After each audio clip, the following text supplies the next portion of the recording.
आणि भाषण ऐकल्याच्या नंतर मला एक विश्वास आला, निवडणूक ही तुमची आता औपचारिकता राहिली, निकाल या लोकांनी आधीच लावून टाकलेला।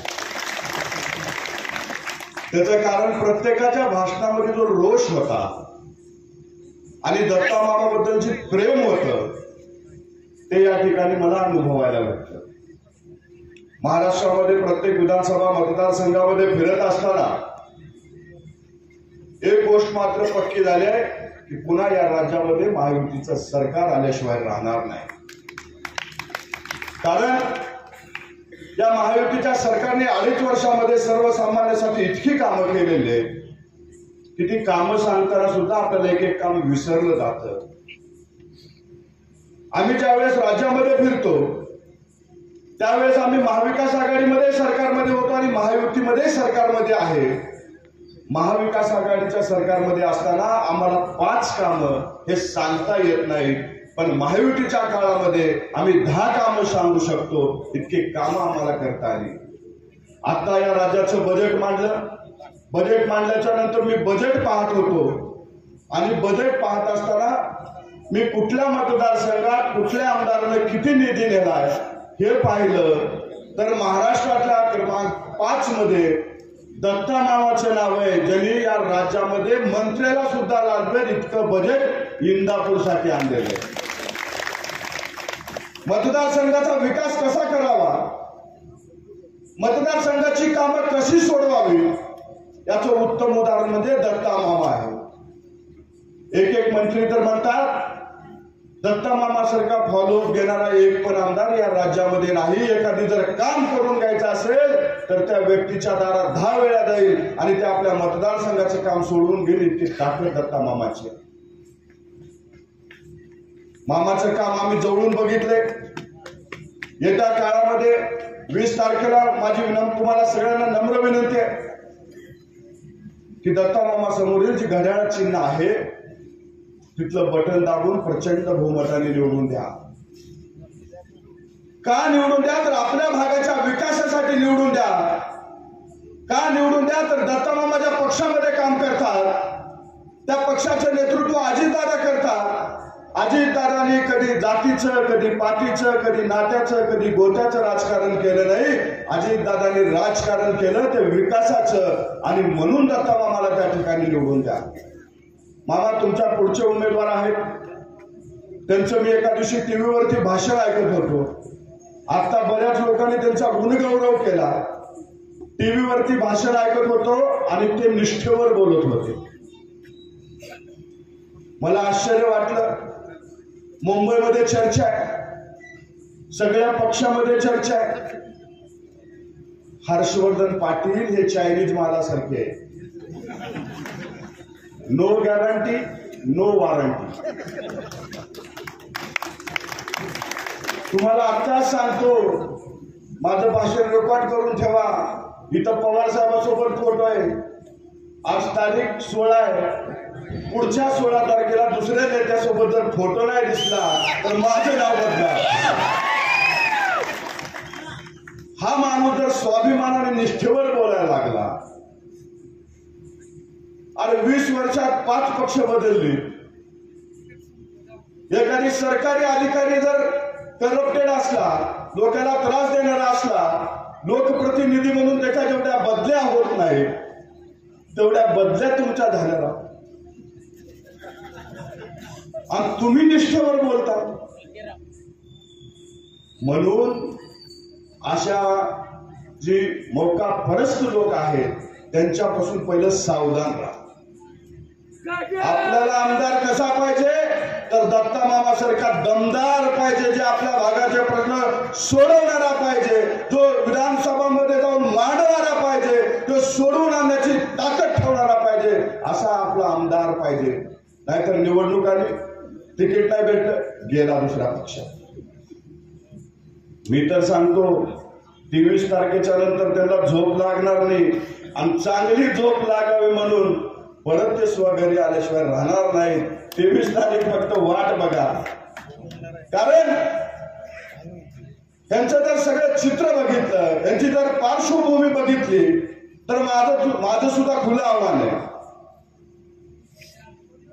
जेवढे काम दत्ता मामांनी या 1.5 वर्षात केले, मी 5 वर्ष पण म्हणत नाही, जेवढी कामं या 1.5 वर्षात केले तेवढी हर्षवर्धन पाटील साहेबांनी 20 वर्षात केलेली दाखवावं. जर ते दाखवले तर दत्ता मामाला आम्ही सांगू तुम्ही बसा, त्यांनाच लढू द्या. कारण मामाचं काम आम्ही जवळून बघितलंय, म्हणून इतकं विश्वासाने सांगतो. मामा जे काम करतात, रस्त्याचं काम असेल, पाण्याचं काम असेल, गटारीचं असेल किंवा आर्थिक सक्षम व्हाव्या यासाठी मुख्यमंत्री लाडकी बहीण योजना आणली. मामा ज्यावेळेस लाडकी बहीण योजना आणली त्यावेळेस हीच लोक म्हणत होती ही योजना चालणार नाही, ही टिकणार नाही, ह्याच्या सरकारकडे एवढा पैसा नाही की ही योजना 6 महिने चालेल, 2 महिने चालेल.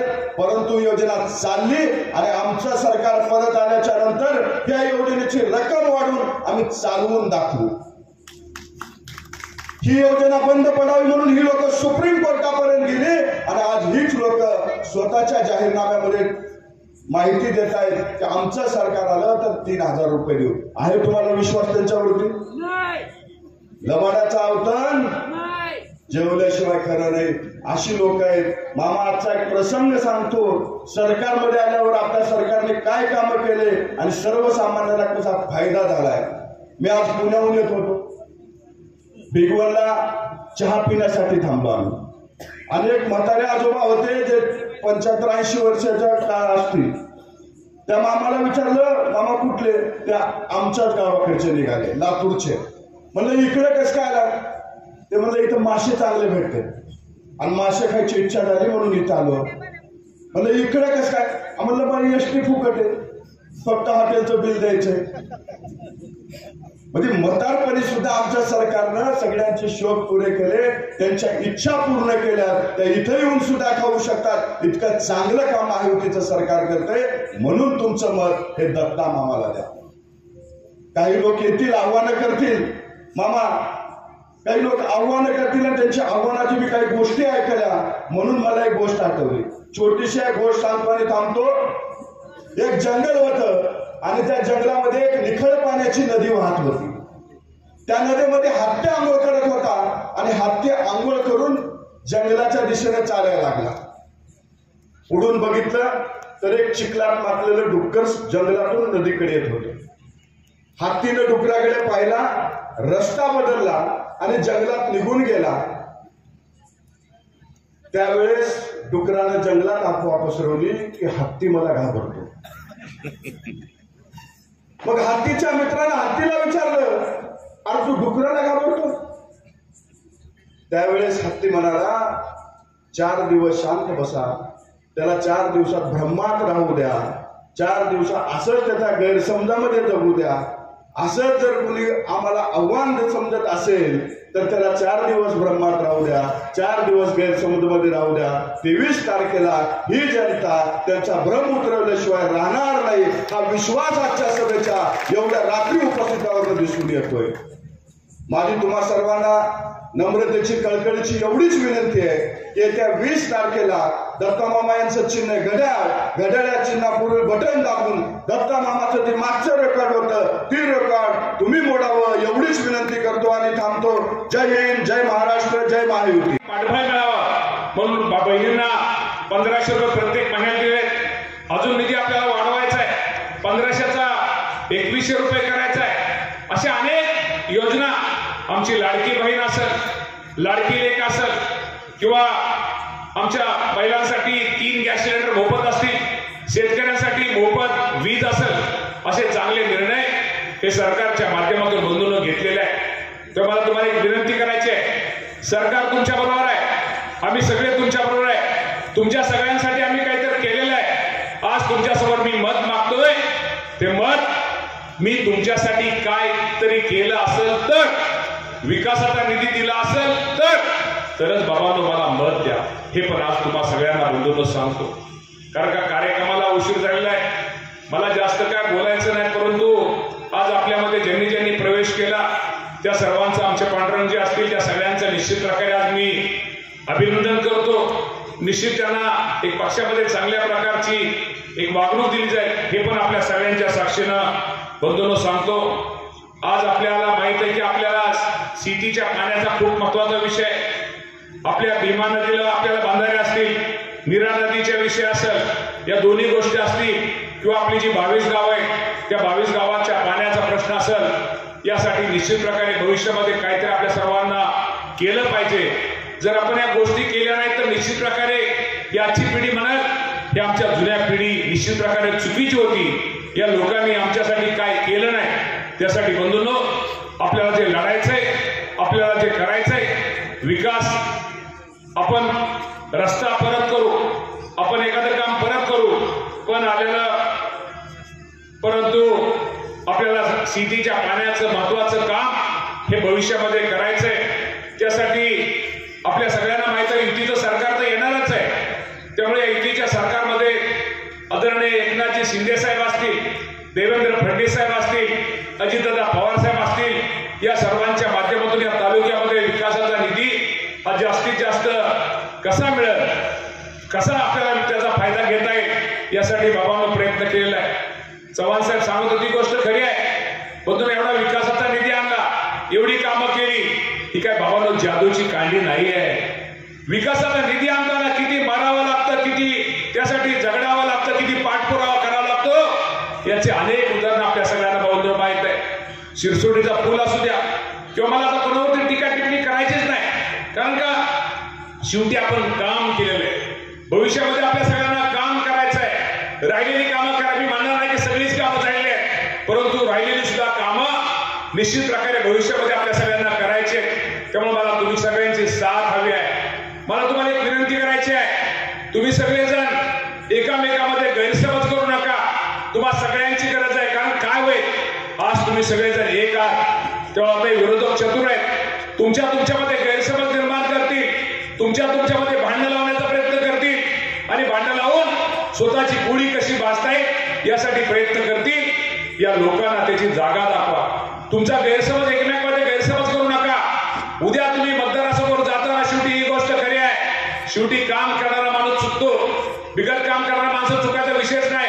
लोक कुठल्या झाडाला दगड मारतात, ज्या झाडाला फळ आहे त्या झाडाला दगड मारतात. त्यामुळे त्यांच्या विरोधकावरती, अफवावरती विश्वास न ठेवता आपल्या भागात चांगल्या प्रकारचं मतदान कसं होईल, आणि काय होईल, गावात काय प्रमुख असतात, नाहीतर लय तो पुढं करतोय त्याची जिरवा, अरे बाबा त्याची जिरवा जातात पण माझी जिरत त्याचं काय. त्यामुळे जिरवा जिरवीचं काय करू नका. चांगल्या प्रकारचं मतदान झालं तर एका दोघा व्यक्ती म्हणू नको, नाही, ह्याचं श्रेय तुम्हा सगळ्यांना बाबांना मिळणार आहे. त्यामुळे उद्या 10 तारखेला 20 तारखेला होणाऱ्या टाइम आता अर्धाच मिनिट राहिला, ठीक आहे, मी तुम्हाला एवढंच सांगेन, जे माझं चिन्ह आहे घड्याळ, या घड्याळाला आपण सर्वांनी मतदान करावं ही विनंती करतो आणि थांबतो. धन्यवाद. जय हिंद, जय महाराष्ट्र. पगार आहे, तुम्ही आम्हाला आव्हान देऊ नका, काय देऊ नका, पण आमचा पगार तेवढा द्या. मोदीला गेला नाही, त्यांनी मला सांगितलं मी खोटं बोलणार नाही. त्यांच्या घरी गेल्यावर सांगितलं, अनेक वेळा मला सांगितलं की त्यांना तर पैसे दिले नाही, त्यांच्या पगाराचे पैसे दिले नाही. कशासाठी हा कारखाना करायचा, शेवटी सर्वसामान्य शेतकऱ्याचा कारखाना म्हणायचं. आज बऱ्याच वेळा मोडलं जात आहे की मी एकटा पडलो. तुम्ही एकटं कसं आहे, 4 कारखान्यावर तुम्ही चेअरमन राहतात, सरकार मंत्री असता तरी चेअरमन राहतात. तुमच्यात एवढी क्षमता आहे म्हणताय ना, तुम्ही एकटं पडलो, तुमच्यात एवढी क्षमता आहे म्हणताय, कशामुळे तुम्ही एकटा पडला. अहो 4 कारखाने सोडायचे, 2 कारखाने नीट चालवायचे ना. तुम्हाला लोड होतोय ना, तर 2 कारखाने चालवायचे. काय गरज होती, त्या लोकांना बिल मिळतात का लवकर, नाही मिळत. आणि माझा हा एक प्रश्न आहे, आज पवार साहेबांच्या ह्याच्यावरती मतदान मागताय, तुम्ही समोर बसलाय, पवार साहेबांच्या नावावर त्यांना मतदान मागण्याचा अधिकार आहे का. हे आल्यामुळं या तालुक्यामध्ये तुतारीचं वातावरण संपलेलं आहे का नाही.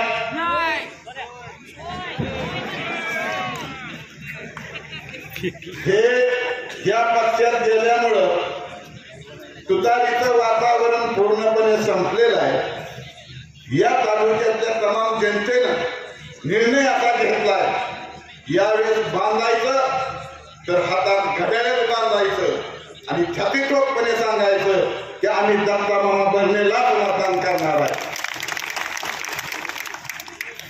निवडणुका येतात जातात, परंतु मित्रांनो या परिसरामध्ये मला एक अजून दुसरी गोष्ट सांगायची.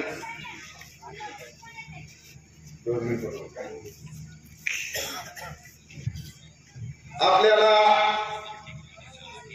भागाचा विकास बी केला पाहिजे. मामाने आता खरं सांगितलं, बरेच व्यक्तीची बातम्या आपण ऐकली, त्याच्यामध्ये त्यांनी आरोग्याकडे लक्ष दिलं, रस्ते झाले, अनेक योजना त्यांनी या तालुक्यामध्ये आणल्या.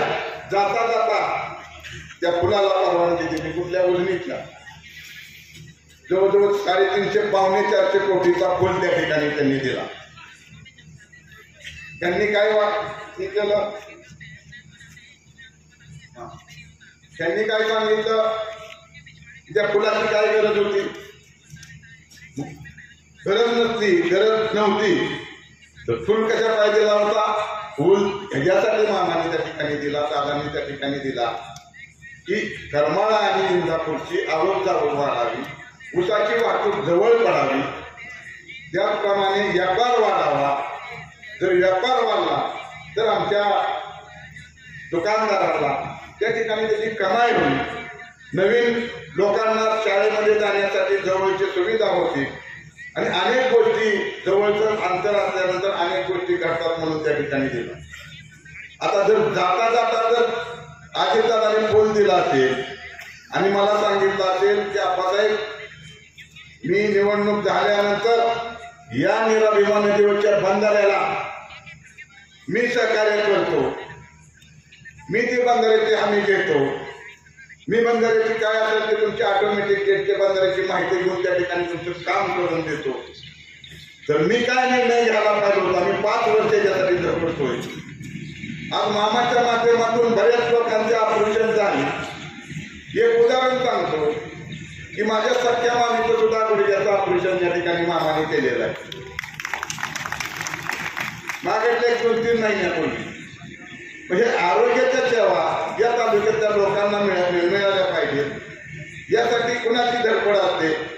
आणि विषय एक लक्षात घ्या, एवढा महामारीचा काळ या परिसरामध्ये आला होता. या महामारीच्या काळामध्ये कुणाला बेड मिळत नव्हतं, बाहेर दुकानं बंद होती, अन्नधान्य मिळत नव्हतं. त्यानंतर इंजेक्शन पाहिजे होती ती मिळत नव्हती. तशा प्रसंगामध्ये या उमेदवारांनी तुम्हाला मदत केली का? पहिलं किट कुणाचं आलं? पहिलं किट माझं आलंय. बरोबर आहे का मामा? बरोबर आहे का? दादाने परत मामाला सांगितलं आणि मामाचं किट मी माझ्यापेक्षा जास्त मोठा आला असेल, कारण ते आमदार होते. पण आलं का नाही की मग दुसरं आलं का की अरे का आपण मराईच्या उमरेच्या होतो, गोरगरीब जनतेला बाहेर पाऊल टाका येत नव्हतं. तुमच्याकडे 4-4 कारखाने आहे म्हणता, काय करायचं त्या कारखान्याला, काय करायचं तुमच्या दौलतीला? या भागातल्या लोकांचा तुम्ही जीव वाचवू शकत नाही, एखाद्या डॉक्टरला फोन करू शकत नाही, एखादी खाट देऊ शकत नाही, तुम्ही अन्नधान्य देऊ शकत नाही. 20-20 वर्ष तुम्ही राजकारण करता. माझा कोणाला आव्हान आहे की का तुम्ही दिलं नाही. मी टीका करण्यासाठी बावड्यामध्ये आलो नाही. जनतेला माहीत पाहिजे उद्या त्यांचा पराभव आढळ आहे. तुम्ही साथ कुणाला द्यायची ठरवा. तुम्ही साथ चुकीच्या माणसाला दिली तर भविष्य काळामध्ये 8-10 दिवसानंतर पश्चाताप होईल. उद्या तुमची कामं कोण करणार आहे हे मी गेल्या वर्षी डोळ्यानं पाहिलंय. पराभव झाला की बॅगा भरून लगेच पुण्याला निघून गेले. अरे तुम्हाला आधार द्यायला कोण होतं? कोण होतं आधार द्यायला? आणि उद्या परत कोण आधार देणार आहे? मित्रांनो, तुम्ही कार्यकर्ते म्हणून काम करता, खालच्या जनतेचं काम आणलं त्याने त्यांना दुसरा घेतला तर दुसऱ्या पार्टीचा बघण्याचा दृष्टिकोन वेगळा असतो. आणि म्हणून मी तुम्हाला विनंती करतो, या जिल्हा परिषद गटाच्या सर्व कार्यकर्त्यांना, मतदार बंधू भगिनीला आणि खुद्द या बावडा गावातल्या लोकांना, 25-30 वर्ष आम्ही राजकारण करतोय. तुम्हाला आम्ही कोणत्या पद्धतीची मदत केली नाही सांगा. बांधावरचं भांडण असू द्या, रस्त्यावरच्या घटना असू द्या, कुणाचं देणं व्यासपीठावर उपस्थित असलेले आपले उमेदवार आणि आमदार दत्तामामा भरणे, जिल्ह्याचे अध्यक्षपदी दादा गारटकर, त्याचप्रमाणे राज्याचे युवकाचे अध्यक्ष सुरजी चव्हाण, व्यासपीठावरील सर्व पक्षाचे महायुतीचे सर्व पक्षीय कार्यकर्ते, नेते मंडळी, समोर बसलेले मतदार बंधू भगिनींनो, मला या बावडा परिसरामध्ये 2-4 प्रश्न विचारायचे आणि त्या प्रश्नाचं उत्तर तुम्ही विचार करून 20 तारखेला घड्याळाला मतदान देऊन करायचं. तुम्हाला प्रश्न पडला असेल की गेल्या 15 दिवसामध्ये जो आम्ही निर्णय घेतला, आमच्या सहकार्याने निर्णय घेतला, हा निर्णय कशासाठी घेतला असेल? शेवटी तुमच्याकडे 2-3 पर्याय होते, त्यापैकी तुम्ही पर्याय निवडणार होता. आता पहिला पर्याय होता आमच्याकडे, आम्ही 11 तारखेला एक मेळावा घेतला आणि त्या मेळाव्यामध्ये सांगितलं होतं की आम्ही दोघांपैकी कोणतरी उभा राहू.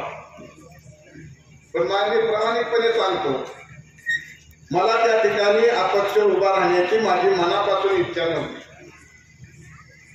तो मेळावा ह्याच्यासाठी घेतला होता की त्या ठिकाणी पक्षाने उमेदवारी बदलावी. मला आता उमेदवार जे उभा राहिले आमच्या परिवर्तन पॅनलमधनं, त्यांचा मला 6 तारखेला रात्रीचा फोन आला होता आणि त्यांनी सांगितलं होतं की तुम्ही पवार साहेबांच्या सभेला जाऊ नका, आम्ही पण जाणार नाही.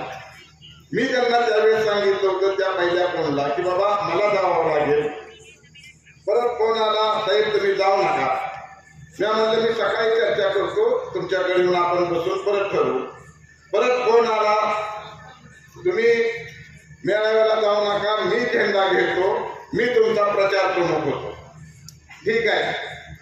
तरी पण मी त्यांना काय बोललो नाही. 7 तारखेला सकाळी आमची बैठक झाली, त्यामध्ये मी एवढंच सांगितलं होतं की आपण एकत्रपणे फॉर्म भरू. फॉर्म तर भरायचं लांबच होतं, पण पक्षाच्या निर्णयाची वाट बघू आणि त्यानंतर दोघांपैकी कोणतं उभा राहू, एवढा विषय त्या ठिकाणी झालेला होता.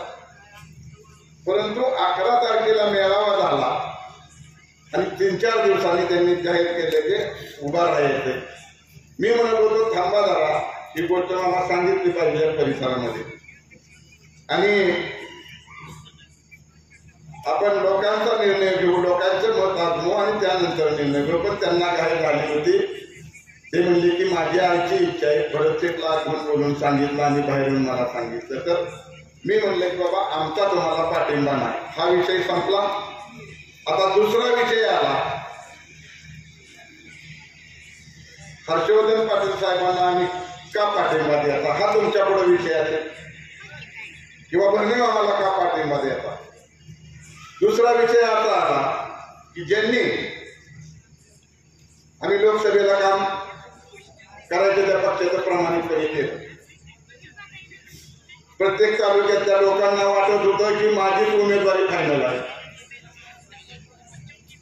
गेल्या वेळेचा किस्सा होता 2019चा, शिवरत्न बांधल्यावर तुम्ही ऐकलाय, पण आज मी सांगणं गरजेचं आहे. त्यांनी मला सांगितलं होतं 19ला तुम्ही मला मदत करा, 24ला मी तुम्हाला करतो. हा राजकीय विषय थोडा बदलला ठेवा, तो माझा वैयक्तिक विषय आहे. पाठीमागे निवडणूक लागली होती, पापा डोबळे हयात नाही. ते म्हणत होते की निवडणूक लढवायची, त्यांना बिनविरोध सोडायचं नाही, किंवा त्यांनी आपले काहीतरी संचालक घेतले पाहिजे. मी त्यांना म्हणलं संचालक आपले जाण्यापेक्षा जे 1500 लोकांनी जे काही पैसे भरले त्या कारखान्याच्या ह्याच्यामध्ये ते सभासद केले, तर कशाला आपण निवडणूक लढवायची. त्या ठिकाणी नवले म्हणून एमडी होते, शाळेमध्ये येऊन त्यांनी त्या शब्द दिला की आम्ही काही हे करत नाही, म्हणजे आम्ही तुमचे सभासद करून घेतो. तिथं आपल्याला फसवलं, लबाडी केली नाही, त्यांनी आपल्याला ते सभासद करून घेतले नाही. त्या गोष्टी मनात असतील तरी पण आपण 19ला त्यांचं काम केलं. आता प्रश्न आला 24चा प्रश्न तुम्हाला सांगितला. आता दुसरा एक प्रश्न तुम्हाला विचारतो मी, ज्यावेळेस आपण सर्व 7 महिने या ऊसाच्या बिलासाठी आपण या ठिकाणी राबवत होतो, त्यानंतरचा एक विषय राहिला, दुसऱ्या ठिकाणी आम्हाला जे फसवलं गेलं, इंदापूर कारखान्याची निवडणूक होते, त्याच्यामध्ये गोकुळ शेठ भाऊंचे जोडीदार, त्यांनी या तालुक्यामध्ये त्यांची पुण्य आहे, अशा लोकांकडे मी शब्द दिला. मी म्हणलं की मी त्याची मध्यस्थी करतो आणि मध्यस्थी केली. 6 महिने त्यांच्या पाठीमागे राहिले की फक्त सहीचा अधिकार द्यायचा होता, शिक्षण संस्थेचा दिला गेला नाही. तिथं आमची पैसे आली. त्यानंतरचा किस्सा सांगतो, निरावेमा सहकारी साखर कारखान्यावर आम्ही सगळे लोक गेलो. त्या ठिकाणी आम्ही ऊसाच्या ह्याच्यासाठी आंदोलन केलं. त्यातले बरेचसे खानमा कोकणात होते, ज्याप्रमाणे प्रकल्प होते, माझे भाव घालते होते, आदित्य होते, दत्ता होते, त्या व्यासपीठावर होते सर होते. आम्ही त्या ठिकाणी गेलो. आम्ही काही कारखाना लुटायला गेलो नव्हतो, आम्ही काही गुन्हेगार नव्हतो. आम्ही गेलो या शेतकऱ्यांना त्या ठिकाणी त्यांचा घातलेल्या ऊसाचं बिल त्या ठिकाणी मिळालं पाहिजे. आम्ही गेलो कामगाराला पगार त्यांचा मिळाला पाहिजे म्हणून. का हो तुम्ही आमच्यावरती 250 लोकांवरती गुन्हे दाखल केले आणि आज तुम्ही म्हणताय नात्यातले आहेत, हे आहे मदत म्हणजे आम्ही एकत्र काम केलंय, मग आम्ही कशी मदत त्यांना करणार? या प्रश्नाचं उत्तर तुम्हाला 20 तारखेच्या मतपेटीतून द्यावं लागेल. बावडा परिसरातील लाखेवाडी जिल्हा परिषद गटातल्या कार्यकर्त्यांना मी विनंती करतो. शेवटी आम्ही गुन्हे दाखल करून घेतले, आम्ही रस्त्यावर असताना गुन्हे दाखल केले. कारखाना तर तुमचा आमचा आहे का नाही? तुमचा आमचा. आपण शेत घेतलेत का नाही? आपण शेत